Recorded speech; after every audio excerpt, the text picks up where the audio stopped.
If I could only order 5 blood tests to evaluate your metabolic health before type 2 diabetes develops, these are the 5 I'd choose. Not 20, not 10, just 5. And here's why I think it's so important. Every week I hear clients and patients say in my office, "Dr. Kim, my blood work was normal," but then they tell me they're exhausted and that they've gained significant weight around their waist. I ask them about if they crave sugar in the afternoon, and it's yes, their fatty liver is getting worse, or they've been told they're just getting older. So here's today's medical mystery. Can your blood work look normal while your metabolism is quietly changing behind the scenes? Absolutely, because the routine blood work most people receive often isn't designed to detect the earliest stages of insulin resistance. Today I'm going to show you the 5 blood tests I believe everyone concerned about metabolic health should understand long before type 2 diabetes develops. One of these tests is my favorite, and by the end of this video you'll understand why each one matters. Hi, I'm Dr. Kim, a board-certified naturopathic doctor, and for over 40 years I've helped people look beyond routine lab work to better understand what's happening beneath the surface. I believe something very simple, that symptoms are clues and numbers will tell a story. My goal isn't simply to help you understand blood tests, but it's to help you understand what those blood tests may be trying to tell you about your future health, while there's still time to change it. On this channel, we solve metabolic medical mysteries by connecting symptoms, labs, and solutions. So before we look at the first blood test, I'd like to know something. Has your doctor ever ordered a fasting insulin test? Let me know in the comments by simply answering yes or no. I'm genuinely curious because in my experience, many people have never had this important test checked. And if you'd like to know whether you may already be showing signs of insulin resistance, I've created a free 1-minute insulin resistance risk assessment. You'll find the link in the description below. Now, let's start with the blood test I consider the foundation of understanding metabolic health. The blood test number 1 is fasting insulin. If I had to choose only one blood test from today's list, this would be it. Not because diagnosing type 2 diabetes is my biggest concern, but because it can often reveal metabolic changes years before type 2 diabetes develops. And here's why. Insulin is a hormone made by your pancreas. Its job is to move glucose from your bloodstream into your cells where it can be used for energy. When everything is working properly, your pancreas releases only the amount of insulin needed to do that particular job. But as your cells gradually become less responsive to insulin, a process we call insulin resistance, your pancreas has to work harder. It simply starts making more insulin. At first, your blood sugar may still look completely normal. Your hemoglobin A1C may also remain normal. In fact, your doctor may look at those results and tell you, well, everything looks fine. But beneath the surface, your pancreas is working overtime to keep those numbers looking normal. That's why fasting insulin is such an important clue. It often changes long before glucose and hemoglobin A1C begin to rise. And that's why I, in my practice, pay close attention to it. Because numbers tell a story, especially when you know which numbers to look at. Now let's connect this blood test to what you may be experiencing. If your fasting insulin is elevated, you may notice you're gaining weight around your waistline. You may struggle to lose weight even when you're trying really hard. You feel tired after meals.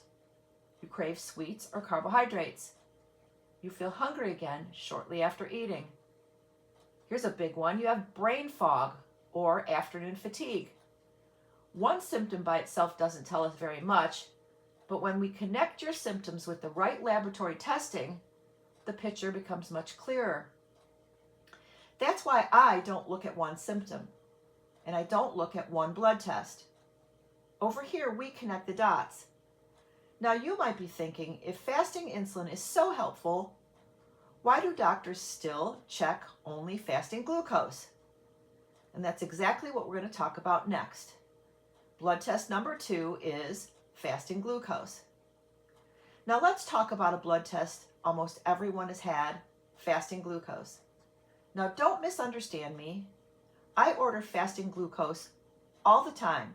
It's an important test. But here's the problem. Many people think a normal fasting glucose means their metabolism is healthy, and I used to think that, but it doesn't. Think about what we discussed a moment ago. As insulin resistance develops, your pancreas often responds by making more insulin to keep your blood sugar normal. So your fasting glucose may still be sitting comfortably within the laboratory's normal range. Meanwhile, your pancreas is working overtime every single day. That's why I never rely on fasting glucose by itself. It tells me where your blood sugar is today, right in the moment, but it doesn't always tell me how hard your body had to work to keep it there. Now that's a very important difference.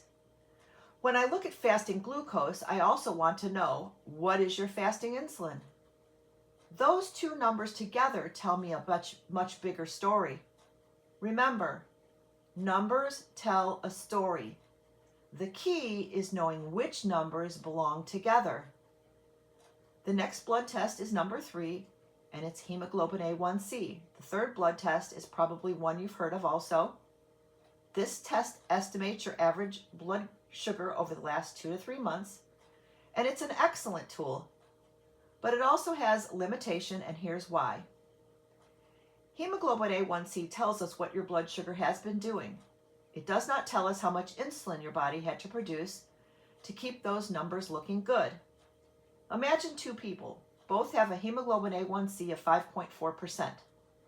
One person has a fasting insulin of 5, the other has a fasting insulin of 25, and their hemoglobin A1C is identical. But are they metabolically the same? No, not by a long shot. One pancreas may be working quietly and efficiently, and the other may be working much harder to keep blood sugar under control.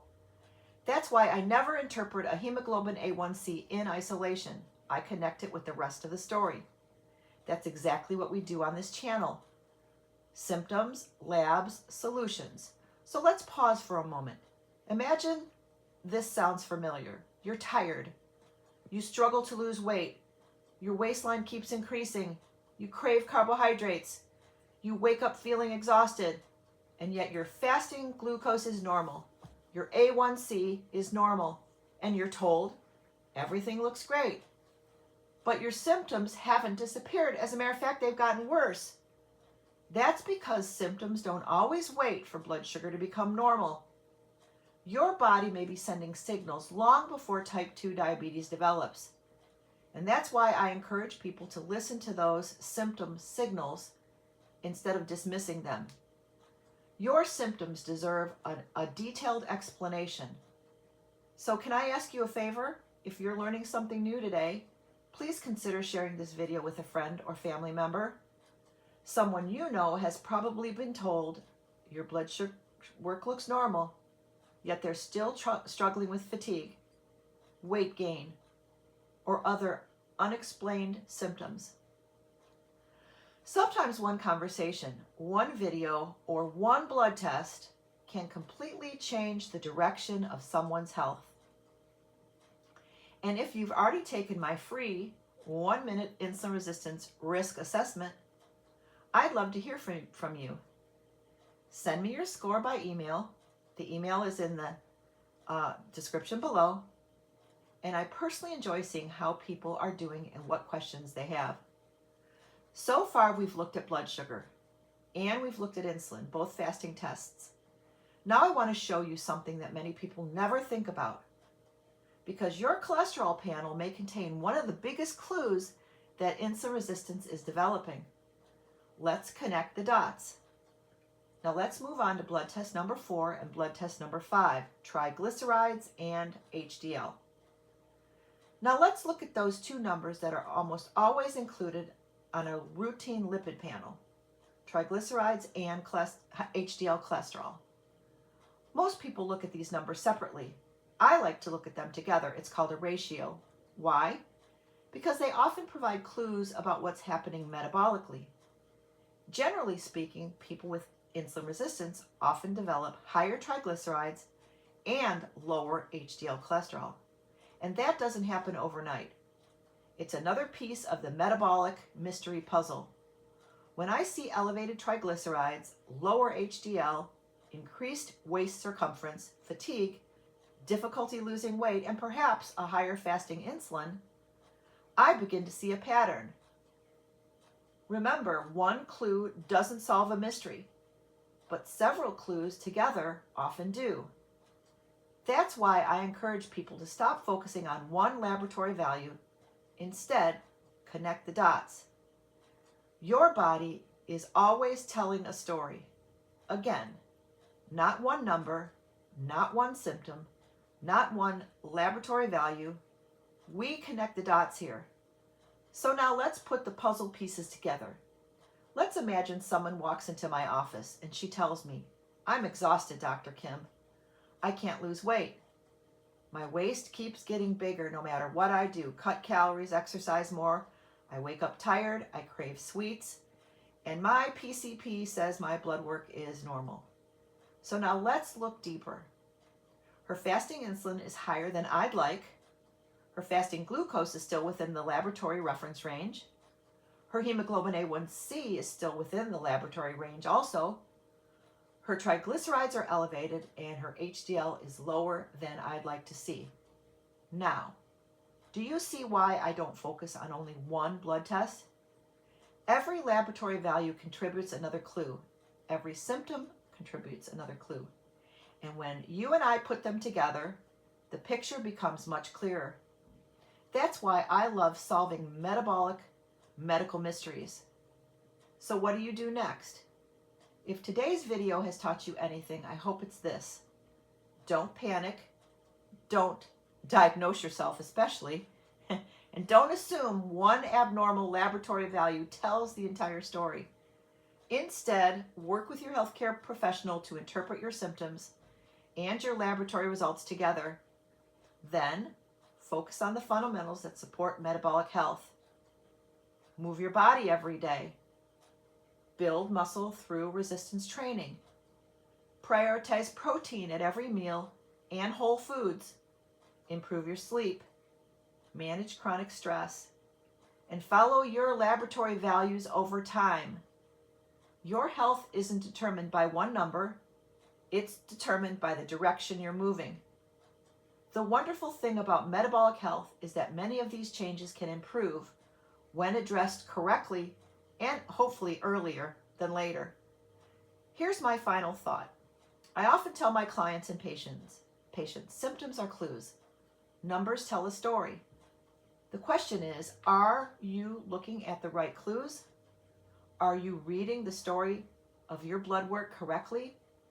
That's exactly what we do here every week. We solve medical mysteries by connecting symptoms, labs, and solutions.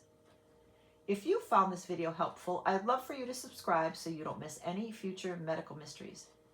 If you haven't already, please download my free 1-minute insulin resistance risk assessment using the link in the description below.